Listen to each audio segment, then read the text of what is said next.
Tempo agora para a análise neste Mercados com o nosso comentadores para o programa, Duarte Machado. Duarte, antes de mais, boa tarde, bem-vindo neste dia naturalmente de muita emoção. Volta tudo novamente, o campeonato está de regresso, arranca hoje com o Casa Pia Sporting. Ainda agora ouvíamos Cristiano Ronaldo dizer que o Sporting vai ter de se virar sem Victor Gyökeres e eu diria que essa é uma das grandes expectativas para esta época. Até onde é que consegue ir este Sporting que foi bicampeão nacional com o Victor Gyökeres? Boa tarde, Francisco. Sim, até onde é que vai ser possível o Sporting continuar nesta senda de vitórias e títulos? Essa é a grande realidade, é uma das grandes expectativas, obviamente, é uma das grandes pressões que o Sporting também tem. Obviamente também que não ter ganho a Supertaça cria também uma maior ansiedade nos seus adeptos, naqueles que gostam do Sporting e acima de tudo também para a própria equipa. Com títulos é sempre mais fácil, trabalhar sobre vitórias também é sempre mais fácil, mas sim, o Sporting está... não é obrigado a ganhar, digamos assim, porque isso também é inerente àquilo que é o ADN do próprio clube, mas a pressão é maior do que aquilo que era o ano passado, até porque sendo bicampeão, ainda maior pressão tem, digo eu. Até porque, olhando para a pré-época, Duarte, estamos a falar de um Sporting dos jogos que nós tivemos acesso, claro. Marcou 2 golos na pré-temporada, um deles de penalti, não correu bem frente ao Benfica, enfim.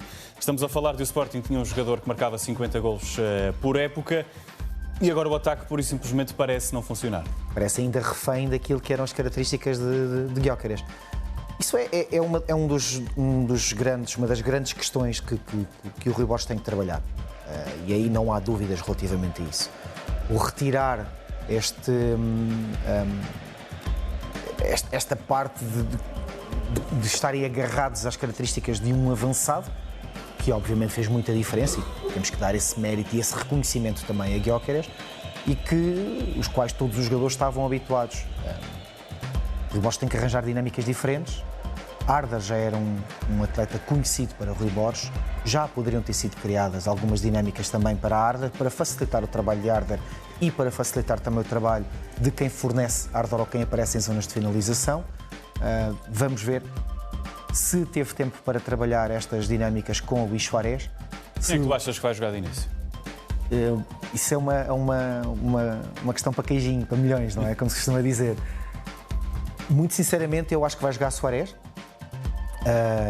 Mas se me perguntasse a mim o que é que eu faria, eu colocaria a Arda a jogar. Mas com que argumentos? Com argumentos de tem que se dar tempo. Arda já está há mais tempo. É mais novo, obviamente, já está há mais tempo. Já está mais habituado às dinâmicas. A Duarte é menor. Sim. Não tenho dúvidas nenhumas. Não, diria que agora, enfim, agora é contar a sério. Certo, mas queres ter um grupo para o ano inteiro? Ou queres ter um grupo só para um jogo? Porque a verdade é que se jogar Suárez, se Suárez fizer 2 ou 3 golos, corre tudo muito bem, e já fantástico, e tens o grupo na mesma. Se Suárez jogar, as coisas não correrem bem, se as dinâmicas não correrem bem, se as combinações não estiverem bem assentes, se o Sporting não ganhar o jogo, aí se calhar a desconfiança naquilo que são as ideias, naquilo que é o treinador, vai ficar muito bem assente. Até porque já não ganharam a Supertaça, até porque, como tu disseste muito bem, a pré-época não correu assim tão bem no aspecto ofensivo, ok? Não naquilo que o Sporting foi jogando ou produzindo, porque isso também já vem de algum tempo atrás, este grupo também já se conhece muitíssimo bem. Mas a pressão é mesmo esta, é quem vai jogar na frente, quem vai produzir e se o Sporting vai continuar a fazer golos, não tantos como faria, porque ninguém é insubstituível, mas Gyökeres vale por 2. Exatamente, há uns mais do que outros. Há uns mais do que outros, e essa é a grande realidade. E daí esta pressão toda. O Casa Pia não é uma equipa assim tão acessível como as pessoas possam pensar. E com várias particularidades, Duarte, porque estamos a falar de uma equipa que foi a equipa sensação da última época e ao contrário de outros plantéis, não houve 10, 15, 20 entradas e saídas. Há uma lógica de continuidade, ainda que tenham saído alguns jogadores titulares, mas o núcleo duro, digamos assim, está lá. Uma boa base. Sim. Uma equipa que se sustenta muito bem naquilo que é a sua organização, tanto defensiva como ofensiva, os jogadores rápidos na frente a sair também muito bem nas suas transições, a defesa experiente, já joga junta também há algum tempo Bons jogadores, principalmente nos laterais também, muito rápidos. Arranca a bola, um excelente lateral. Cassiano, sempre muito perigoso. Cassiano na frente, sim. Tem jogadores com muita capacidade, obviamente. É uma equipa e o João é um excelente treinador, muito jovem ainda, tem aprendido muito. Tem levado o Casa Pia a fazer excelentes temporadas. O ano passado, e como ele disse muito bem, já retirar um bocadinho aquela pressão de fazer resultados positivos contra os ditos grandes. E isso é sempre às vezes um bloqueio para estas equipas. Este ano é diferente. É o primeiro jogo do campeonato. O primeiro jogo da Liga, digamos assim. Tudo é diferente. E o Sporting, obrigado a ganhar, obviamente, daquilo que eu já disse, vai, se calhar, entrar também um bocadinho mais ansioso. O Casa Pia vai fazer o seu trabalho, claramente. Vai ser um jogo muito difícil para ambas as equipas. Para acompanhar nos canais da Sport TV, Duarte, olhando para a Liga de uma forma geral, que expectativas tens? Enfim, há vários pontos que podemos tocar. O Sporting sem Víctor Gyökeres, o Porto com um grande investimento, para já o clube que mais investiu, não vence há 3 temporadas. O Benfica, com a tal questão das eleições na 25 de outubro. Nesta Liga, que já é a mais cara de sempre, já vamos quase em 300 milhões de euros investidos em reforços e promete não ficar por aqui. Sim, mas também tem sido uma das em que os clubes têm feito mais dinheiro também, mais transferências, digamos assim. Os mais pequenos também têm feito muitas transferências e acho que isso é de ressalvar, é muitíssimo importante. Eu concordo com tudo aquilo que tu disseste, obviamente. O Sporting joga para o tri, a ausência de Gyökeres é um fator a ter em conta, claro.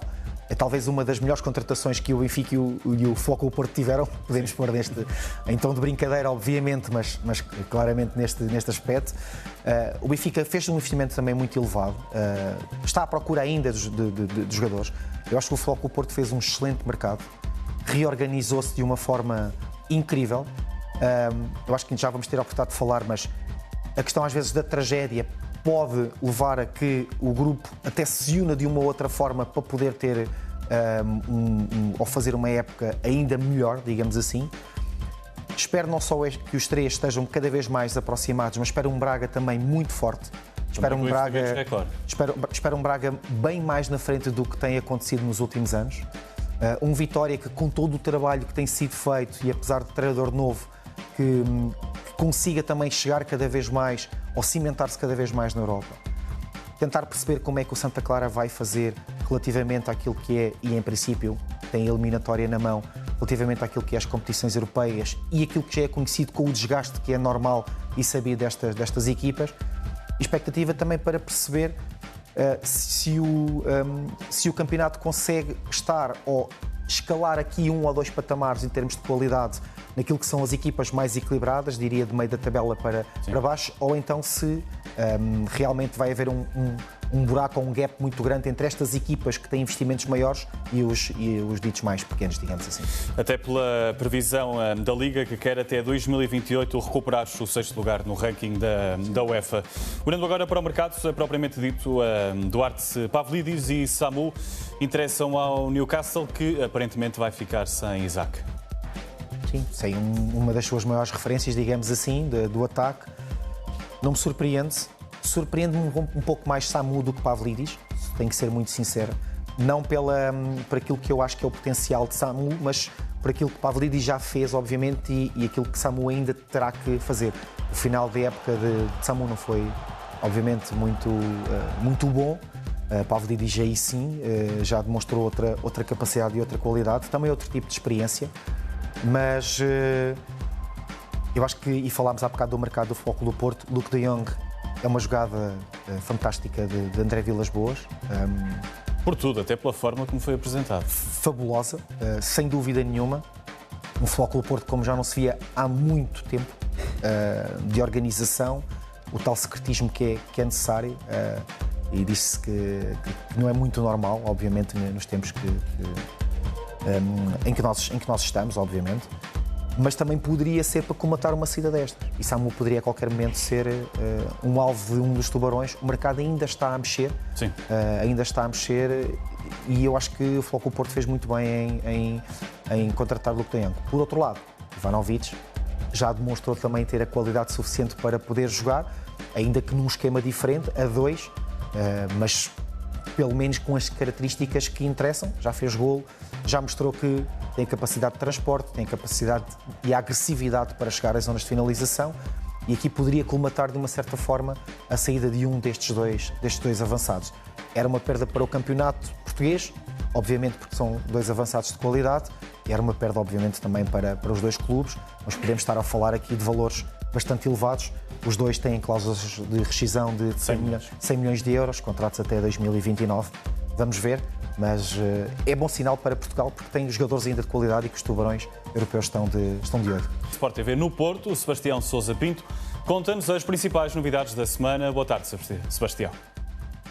Indo para os destaques do mercado de transferências, começo com João Palhinha, que é reforço do Tottenham por empréstimo com a opção de compra de 30 milhões de euros proveniente do Bayern de Munique. O português terá a sua segunda experiência no primeiro escalão inglês, agora ao serviço dos Spurs de Thomas Frank. De seguida, Luuk de Jong é reforço do Futebol Clube do Porto, é um avançado que vai trazer experiência e também selo de golo ao plantel azul e branco e irá certamente disputar a posição com Samu na frente de ataque. Samu esse que pode deixar o Futebol Clube do Porto nos próximos dias, nas próximas semanas, com Newcastle United e Aston Villa interessados na sua contratação, como dito aqui na última sexta-feira.